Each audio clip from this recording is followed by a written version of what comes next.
चंडीगढ़ से सामने आ रही, जहां पर आपको बता दें कि पंजाब विधानसभा का शीतकालीन सत्र आज से शुरू होगा। और इसी के साथ आपको बता दें कि विधानसभा का सत्र और कई अहम बिल आज पास हो सकते हैं। सत्र के हंगामेदार रहने के आसार दिखाई दे रहे हैं। तो ये बड़ी जानकारी आपको दे रहे हैं, जहां पर पंजाब विधानसभा का शीतकालीन सत्र जो है आज से शुरू होने वाला है। आज से शुरू होगा विधानसभा का सत्र, शीतकालीन सत्र आज से शुरू होगा और कई ऐसे अहम बिल हैं जो आज पास हो सकते हैं और सत्र के हंगामेदार रहने के आसार हैं। तो विपक्ष ने भी पूरी तैयारियां की हैं कि किस तरीके से सरकार को घेरा जाए। कई ऐसे मुद्दे रहने वाले हैं और इसी के कारण आज का सत्र काफ़ी हंगामेदार रहने वाला है। तो आज से पंजाब के विधानसभा के आपके बता दें कि शीतकालीन सत्र शुरू हो रहा है। पंजाब विधानसभा का शीतकालीन सत्र आज से शुरू हो रहा है। चंडीगढ़ से बड़ी खबर, आज से शुरू होगा विधानसभा का सत्र। कई अहम बिल पास हो सकते हैं। सत्र के हंगामेदार रहने के आसार हैं।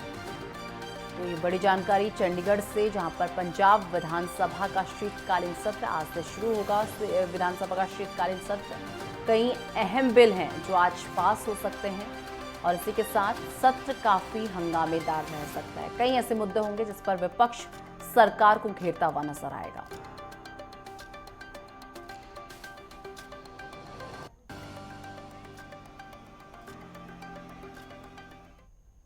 और इस खबर में तमाम जानकारी के लिए हमारी सहयोगी ईशा ठाकुर इस वक्त चंडीगढ़ से हमारे साथ जुड़ चुकी हैं। ईशा, आज पंजाब विधानसभा का जो शीतकालीन सत्र वो शुरू होने वाला है और कहा जा रहा है कि काफी हंगामेदार रह सकता है, और वो कौन कौन से मुद्दे रहने वाले हैं जिससे विपक्ष आज सरकार को घेरता हुआ नजर आने वाला है? जी मनीषा, देखिए, पंजाब विधानसभा की अगर बात करें तो मान सरकार की तरफ से ये 2 दिनों का जो सत्र बुलाया गया है, ये तब बुलाया गया है जब सुप्रीम कोर्ट की तरफ से पंजाब सरकार के पक्ष में फैसला सुनाया गया है। क्योंकि अक्टूबर 20 तारीख की अगर बात करें तो तब भी मान सरकार की तरफ से पंजाब विधानसभा का सत्र बुलाया गया था, जिसे अवैध करार दे दिया था पंजाब के राज्यपाल बनवारी लाल पुरोहित ने, और सीधा भी किया था मान सरकार ने कोर्ट का। और उसके बाद सुप्रीम कोर्ट ने जब मान सरकार के हक में फैसला सुनाया, उसके बाद ये 2 दिनों का विशेष सत्र बुलाया गया है। शीतकालीन सत्र की अगर बात करें, इसमें वही बिल पेश होंगे जो पिछले सत्र में लाए जाने थे सरकार की तरफ से। अवैध करार देते हैं पंजाब के राज्यपाल, लेकिन अब क्योंकि रास्ता बिल्कुल साफ हो चुका है, सुप्रीम कोर्ट ने मान सरकार के पक्ष में फैसला सुनाया है, तो ऐसे में विधानसभा के सत्र की कार्यवाही की बात करें तो आज दोपहर 2 बजे सदन की कार्यवाही शुरू होगी। सबसे पहले द्विकृत आत्माओं को श्रद्धांजलि दी जाएगी और उसके बाद यहाँ पर देखिए जो बिल हैं वो यहाँ पर पेश किए जा सकते हैं। बिल की अगर बात करें तो पंजाब गुड्स एंड सर्विस संशोधन बिल यहाँ पर 2023 पेश किया जाएगा। इंडियन स्टाम्प ड्यूटी 2023 बिल यहाँ पर पेश होना है। इसके अलावा physical responsibility budget management bill भी यहाँ पर आज लाया जा सकता है। ये 3 महत्वपूर्ण आज बिल बताए जा रहे हैं जो यहाँ पर पेश हो सकते हैं। और जहां तक हम विपक्ष की बात करें, विपक्ष पहले ही मुखर है इस सत्र को लेकर, क्योंकि विपक्ष का कहना है कि अवधि बहुत ही छोटी है। 2 दिनों का ये सत्र बुलाया गया है, जबकि विपक्ष चाहता है कम से कम 10 दिनों का विशेष सत्र हो। और ऐसे में जो नेता प्रतिपक्ष हैं प्रताप सिंह बाजवा, उनकी तरफ से बीते कल ही पंजाब के स्पीकर कुलतार सिंह संधवा को पत्र भी लिखा गया है और आग्रह किया गया है कि 10 दिनों का ये सत्र होना चाहिए। हालांकि बिजनेस एडवाइजरी कमेटी की बैठक थोड़ी देर में शुरू होगी, जिसमें जो सत्र बुलाया गया है उसमें क्या एजेंडा तय किया जाएगा उसको लेकर बैठक में चर्चा की जाएगी और सत्र की अवधि को भी लेकर। लेकिन मान सरकार पहले ही ये कह चुके हैं कि सत्र की अवधि शायद ही बढ़ाई जाए। तो ऐसे में 2 दिनों का महज 2 दिनों का ये सत्र होगा। कानून व्यवस्था जिस तरीके से विपक्ष कह रहा है कि बिल्कुल सरमरा चुकी है, इसको लेकर विपक्ष मुखर है और इसे एक मेन मुद्दा यहाँ पर विपक्ष बनाएगा। कानून व्यवस्था के साथ साथ अगर किसान मुद्दे की अगर बात करें, जिस तरीके से किसान इस वक्त चंडीगढ़ मोहाली बॉर्डर पर डटे हुए हैं, प्रदर्शन इस वक्त जारी है, गन्ने का रेट बढ़ाने की मांग कर रहे हैं, एमएसपी को कानूनी दर्जा दिया जाए इसकी वो मांग कर रहे हैं, साथ ही पराली के प्रबंधन के लिए मुआवजा राशि वो लगातार मांग कर रहे हैं। किसान डटे हैं चंडीगढ़ मोहाली बॉर्डर पर। किसानी के मुद्दे को भी लेकर यहाँ पर मुखर हो सकती है विपक्ष, और साथ ही पराली का मुद्दा भी जिस तरीके से गरमाया था।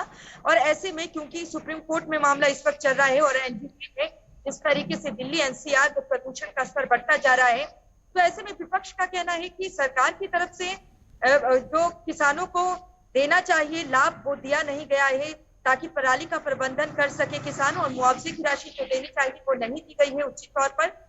ऐसे में किसानी का मुद्दा हो, चाहे युवाओं का कानून व्यवस्था, ये तमाम वो मुद्दे हैं जिसको लेकर आज विपक्ष घेरेगा। लेकिन यहाँ पर देखिए, मान सरकार की अगर बात करें तो इन 2 दिनों की सत्र में इसलिए भी निगाहें टिकी है क्योंकि चुनाव से पहले मान सरकार की तरफ से एक बड़ा फैसला लिया गया था कि अगर सत्ता में काबिज होती है मान सरकार, पंजाब में आम आदमी पार्टी की सरकार बनती है, तो हर महिला को 1,000 रुपए मासिक भत्ता दिया जाएगा, जिनकी आयु 18 वर्ष से अधिक हो। तो ये कयास लगाए जा रहे हैं कि आज हो सकता है कि इसको लेकर कोई ऐलान कर सकते हैं मुख्यमंत्री भगवंत मान सदन के भीतर। और इसके अलावा अगर हम गन्ने की रेट की अगर बात करें, क्योंकि लगातार किसान प्रदर्शन कर रहे थे, रेलवे ट्रैक उनकी तरफ से रोका गया था और यहाँ पर मान सरकार ने आश्वासन दिया था कि तो तमाम ऐसे मुद्दे रहने वाले हैं। बिल्कुल ईशा, तमाम ऐसे मुद्दे हैं जिस पर आज विपक्ष सरकार को घेरता हुआ नजर आएगा। देखिए, बहुत सारे मुद्दे हैं विपक्ष के पास जिससे आज वो सरकार को घेरता हुआ नजर आएगा, लेकिन अब सवाल कि सरकार कितनी तैयार है इन सवालों का जवाब देने के लिए। देखिए, सरकार तो बिल्कुल ही तैयार है। यहाँ पर अगर हम विपक्ष की बात करें, विपक्ष के पास बहुत कम समय है। विपक्ष के पास इतना समय ही नहीं है कि वो किसी तरीके से मौजूदा सरकार को घेर सके, क्योंकि सदन की अवधि बहुत छोटी है। दोपहर 2 बजे आज सदन की पहली कार्यवाही होगी और 2 बजे के बाद पहले दिवंगत आत्माओं को श्रद्धांजलि दी जाएगी और उसके बाद क्योंकि प्रश्नकाल भी अगर रहेगा तो विधायकों के पास और विपक्ष के पास इतना समय नहीं था कि वो अपना प्रश्न लेकर दे सके, और ऐसे में अवधि कम होने के चलते प्रश्नकाल में वो बड़े मुद्दे उठाए जा सके, ये लगता है कि हो नहीं सकता है। लेकिन ये जरूर माना जा रहा है कि कांग्रेस बॉयकॉट कर सकती है सदन के भीतर से कार्यवाही के दौरान, क्योंकि यहाँ पर सदन की अवधि को लेकर लगातार ऐतराज जता रहे नेता प्रतिपक्ष प्रताप भाजपा का कहना है कि सदन की अवधि बहुत छोटी है, कम से कम 10 दिनों का तो शीतकालीन सत्र होना चाहिए ताकि जितने भी लोग हैं वो अपने हलके से जुड़े मुद्दे उठा सके। कानून व्यवस्था को लेकर सरकार को घेरना चाहती है विपक्ष, जो मुख्य विपक्ष पार्टी है कांग्रेस, और साथ ही साथ किसानी मुद्दे को लेकर। लेकिन अब देखना होगा कि विपक्ष की तरफ से खासकर कांग्रेस क्या रणनीति यहाँ पर तय करती है।